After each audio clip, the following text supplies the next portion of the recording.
안녕하십니까. 계속해서 대구에서 전해드리겠습니다.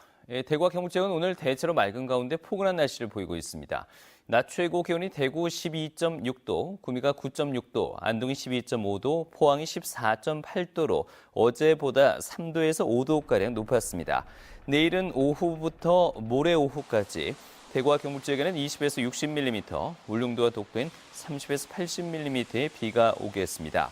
내일 아침 최저 기온은 대구 4도, 안동 2도, 낮 최고 기온은 대구와 구미 11도로 오늘과 비슷하겠습니다.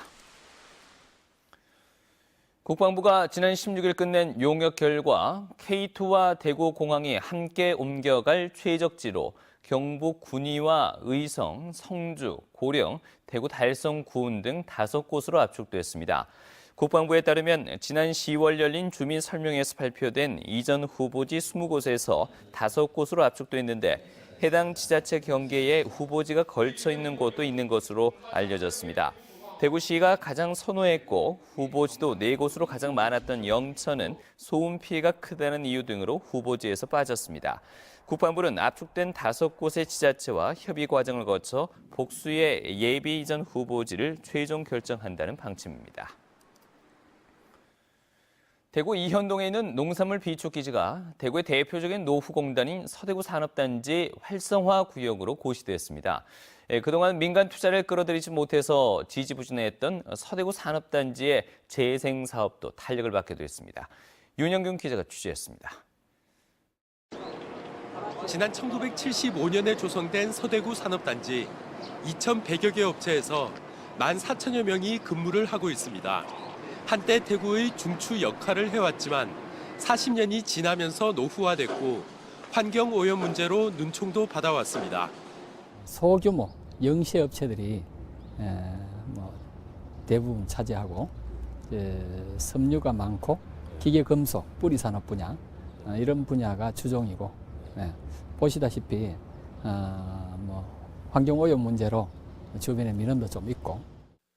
서대구 산단은 지난 2009년 노후산업단지 재정비 우선 사업지구에 선정됐지만 민간 사업자가 나서지 않아 뚜렷한 변화는 이루어지지 않았습니다.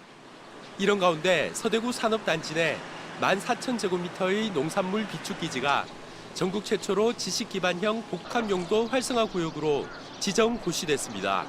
대구시와 한국토지공사 등이 공동 출자해 이곳에 지식산업센터를 만들고 상업 판매 시설에 민간 자본도 유치할 수 있어 재생 사업에도 탄력이 붙게 됐습니다. 지식산업센터에 입주하겠다는 의향서를 제출한 업체도 잇따라 2.5대 1의 경쟁률을 보이고 있습니다. 서대구 KTX 역사가 2019년경에 이제 건립이 되면 그 서대구 KTX하고 서대구 산업단지가 재생사업하고 맞물리면 이 서구 지역의 개발이 더욱더 이제 활발히 될 것으로 우리 기대하고 있고요. 대구시는 오는 2024년까지 서대구 산업단지 전체 기반시설 공사를 마무리하는 한편 유해물질 배출 업체의 입주를 제한해 도시형 첨단 산업단지로 조성할 방침입니다. MBC 뉴스 윤용균입니다. 김관영 경북도지사를 비롯해서 정갑윤, 이인재 공동대표 3명은 오늘 국회에서 이 혁신과 통합보수연합 해체를 선언하고 앞으로 친박이라고 의미하는 어떤 모임도 구성하지 않고 친박 중진들도 비대비를 비롯해 어떤 당직도 참여하지 않을 것이라고 밝혔습니다. 오늘 해체 선언은 유승민 비대위원장 카드를 제시한 비박기를 향한 우회적인 압박과 전향적인 입장 변화를 요구하는 것으로 분석됩니다. 지방분권 개헌 국민행동은 오늘 국회에서 기자회견을 갖고 탄핵 정국 이후 최우선 과제는 지방분권형 개헌이라며 국회 개헌특위를 조속히 가동하고 국민이 참여하는 개헌 절차법 제정을 요구했습니다. 또 여야 정치권은 지방분권 개헌에 합의하고 대선 후보들은 지방분권 개헌 추진 의사를 밝힐 것을 요구했습니다. 국회 개헌특위에는 전국시도지사협의회와 전국시장군수구청장협의회 등 지방을 대표하는 4개 단체 대표를 비롯해서 지방분권운동 단체 대표들이 반드시 포함돼야 한다고 덧붙였습니다. 대구 동구 혁신도시에 있는 한국가스공사의 임직원들이 대구 지역의 어려운 이웃을 위해서 써달라며 대구문화방송을 찾아 성금 1억 원을 기탁했습니다. 성금은 사회복지 공동모금회를 통해서 도움이 필요한 이웃들에게 쓰일 예정입니다.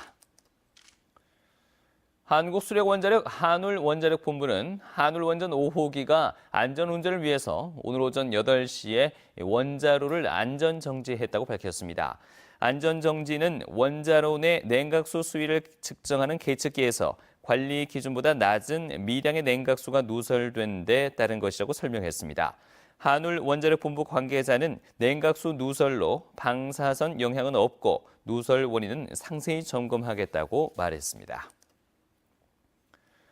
대구시가 전국 최초로 사물 인터넷을 기반으로 한 스마트시티 시범 사업을 추진합니다. 대구시는 우선 달성군 가창면 3천여 가구를 대상으로 사물 인터넷 기술을 적용한 무인 상수도 검침 서비스를 시행할 예정입니다. 또 국제보상운동 기념공원에서는 스마트 가로등을 설치해 자동으로 밝기를 조절하고 화재나 폭력 등 위험 상황을 식별하는 인공지능 CCTV도 설치할 예정입니다. 대구시는 이달 중 사업자 선정 공고를 내고 내년 6월까지 설치를 완료할 예정입니다. 대구지방검찰청 김천지청은 근무 성적과 승진 순위를 바꾸라고 지시한 구미시 국장급 공무원을 직권 남용 혐의로 그리고 부당한 지시를 따른 인사 담당자를 위계에 의한 공무집행 방해 혐의로 구속했습니다. 인사 업무 총괄 부서에 근무했던 이들은 2014년 하반기와 지난해 상하반기에 7, 8급 공무원 37명의 근무 성적 점수와 승진 후보자 순위를 임의로 변경해서 전체 승진 후보자 54명의 순위를 바꾼 혐의를 받고 있습니다. 이들의 불법 행위는 감사원에 적발돼 지난 6월 검찰에 고발됐습니다. 국립경주박물관은 국보 제29호인 성덕대왕 신종 종각의 내진 보강 공사를 위해서 내년 1월 2일까지 관람을 중단한다고 밝혔습니다. 박물관은 경주에서 발생한 규모 5.8 지진에 이은 추가 지진에 대비하기 위해서 종각 기둥 철판을 보강하고 테두리보를 설치할 계획입니다. 지금까지 대구였습니다.